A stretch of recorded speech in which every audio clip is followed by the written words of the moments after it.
नमस्कार, मैं सुवर्णा। न्याय टीवी में आप सभी दर्शकों का स्वागत है। कोर्ट राउंडअप की खबरें अब विस्तार से।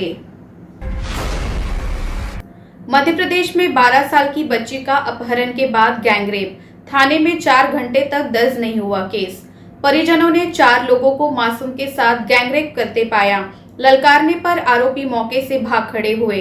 परिजन जब पीड़िता को लेकर थाने पहुंचे तो करीब 4 घंटे से ज्यादा समय तक उन्हें इंतजार करवाया गया। बाराबंकी जिले के बाबूपुर गांव के बाहर बने ब्रह्मदेव मंदिर परिसर में पुजारी की हत्या कर दी गई। सुबह पूजा करने पहुंचे भक्तों ने पुजारी का लहूलुहान शव देखा। घटना की सूचना पुलिस को दी। मौके पर पहुंचकर पुलिस ने शव को कब्जे में लेकर पोस्टमार्टम के लिए भेजा और मामले की जांच शुरू की। क्राइम ब्रांच बदरपुर बॉर्डर की टीम ने एक गैंग का पर्दाफाश किया है। ये गैंग समलैंगिक डेटिंग ऐप के जरिए लोगों को अपना शिकार बनाता था। इसके बाद अश्लील वीडियो बनाकर वायरल करने की धमकी देकर मोटी रकम वसूल करता था। हरियाणवी सिंगर दिव्या इंदौरा की हत्या के मामले में दिल्ली पुलिस ने हरियाणा के महम से 2 आरोपियों को गिरफ्तार किया है। वहीं दिव्या इंदौरा का शव पोस्टमार्टम के बाद उसके घर वालों को सौंप दिया गया है। भीम आर्मी के लोगों और दिव्या इंदौरा के घर वालों ने बीती रात दिल्ली के जाफरपुर कला थाने में प्रदर्शन भी किया था। बता दें कि पिछले करीब 2 सप्ताह से लापता हरियाणवी सिंगर का शव सोमवार को हरियाणा के रोहतक जिले में हाईवे के निकट दफन मिला था। दिल्ली में रहने वाली इस सिंगर को परिजनों ने आखिरी बार 11 मई को देखा था। इसके 3 दिन बाद उन्होंने अपहरण का केस दर्ज कराया था। दिल्ली की एक जिला अदालत के समक्ष कुतुब मीनार परिसर के निर्माण के लिए कथित रूप से नष्ट किए गए 27 मंदिरों की बहाली के लिए दायर याचिका के जवाब में भारतीय पुरातत्व सर्वेक्षण ASI ने कहा है कि स्मारक की मौजूदा स्थिति को बदला नहीं जा सकता। ये स्वीकार करते हुए कि कुतुब मीनार परिसर के भीतर कई मूर्तियां मौजूद है। ASI ने कहा है कि 1914 से कुतुब मीनार स्मारक प्राचीन स्मारक संरक्षण अधिनियम 1904 की धारा 3(3) के तहत एक संरक्षित स्मारक है और इसे इन सिटू की स्थिति में ही रखा जाता है। इसके पहले हाईकोर्ट ने 24 जनवरी 2017 को 18 OBC अन्य पिछड़ा वर्ग जातियों को सर्टिफिकेट जारी करने पर रोक लगाई थी। डॉक्टर भीमराव अंबेडकर ग्रंथालय एवं जन कल्याण समिति गोरखपुर के अध्यक्ष की ओर से दाखिल जनहित याचिका पर कोर्ट ने ये आदेश पारित किया था। OBC की 18 जातियों को SC में शामिल करने का नोटिफिकेशन 22 दिसंबर 2016 को तत्कालीन अखिलेश सरकार में जारी हुआ था। इसके बाद 24 जून 2019 को भी योगी सरकार में नोटिफिकेशन जारी हुआ था। हाईकोर्ट ने इस नोटिफिकेशन पर भी रोक लगा रखी है।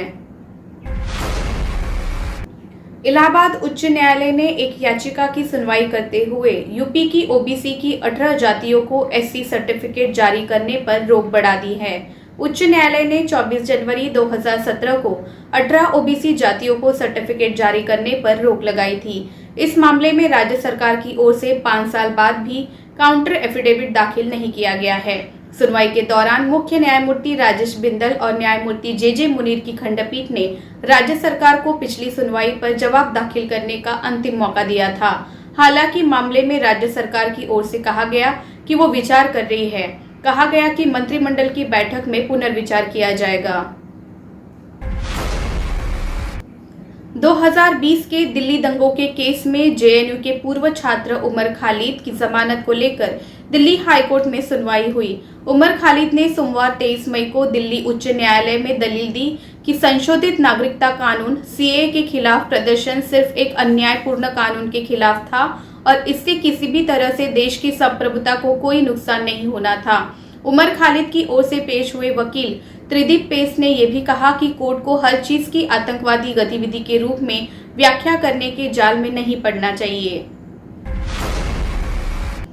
इस मामले में पुलिस ने मुकदमा दर्ज कर आरोपितों को गिरफ्तार कर जेल भेज दिया था।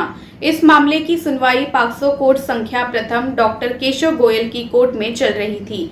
विशेष लोक अभियोजक मनोज कुमार वर्मा व मनोज गुप्ता ने बताया कि मुकदमे की सुनवाई पूरी होने के बाद कोर्ट ने सोमवार को आरोपित लोकेंद्र को मुख्य दोषी मानते हुए 4 वर्ष के कारावास की सजा सुनाई। इसके साथ ही 20,000 रुपए का जुर्माना लगाया। इसके साथ ही दूसरे आरोपित ओमपाल को साजिश में शामिल होने का दोषी मानते हुए 1 साल का कारावास साथ ही 5,000 रुपए के जुर्माने की सजा सुनाई। नाबालिग लड़की के साथ छेड़छाड़ के आरोपियों को कोर्ट ने 4 वर्ष के कारावास की सजा सुनाई। इसके साथ ही 20,000 रुपए का जुर्माना लगाया।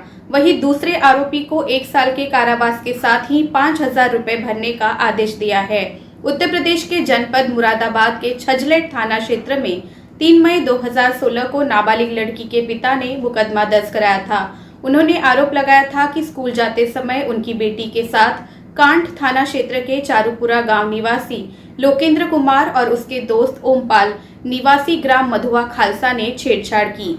विरोध करने पर बेटी के साथ अभद्रता करते हुए अपहरण की धमकी दी। सीमा सुरक्षा बल बीएसएफ ने मंगलवार को कहा कि उसने भारत बांग्लादेश अंतर्राष्ट्रीय सीमा पर 6.15 करोड़ रुपए मूल्य का 11.62 किलोग्राम सोना जब्त किया है और इस सिलसिले में 2 तस्करों को गिरफ्तार किया है। 2 अलग अलग अभियानों में 74 सोने के बिस्कुट और 3 सोने की छड़ों के साथ 2 तस्करों को गिरफ्तार किया गया। पहले ऑपरेशन में एक गुप्त सूचना के आधार पर 179 बटालियन बीएसएफ के जवान सोमवार सुबह करीब 11:15 पर आईसीपी पेट्रोपोल पर वाहनों की जांच कर रहे थे। जवानों ने बांग्लादेश बेनापोल से भारत लौट रहे एक ट्रक को पैसेंजर गेट के पास रोका। तलाशी के दौरान अंदर चालक की सीट के पीछे से काले कपड़े में लिपटा एक बड़ा पैकेट मिला और खोलने पर 70 सोने के बिस्कुट और 3 सोने की छड़ें बरामद हुई। जब्त किए गए सोने के बिस्कुट और बार की कुल कीमत 5,98,54,165 रुपए आंकी गई है।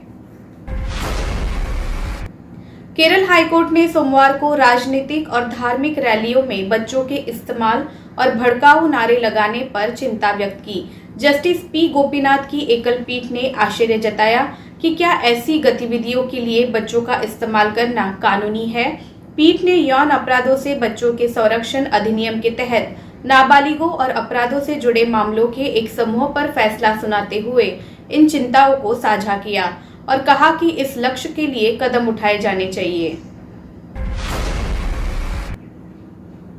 फिलहाल बस इतना ही। अन्य खबरों के लिए जुड़े रहिए न्याय टीवी के साथ। नमस्कार।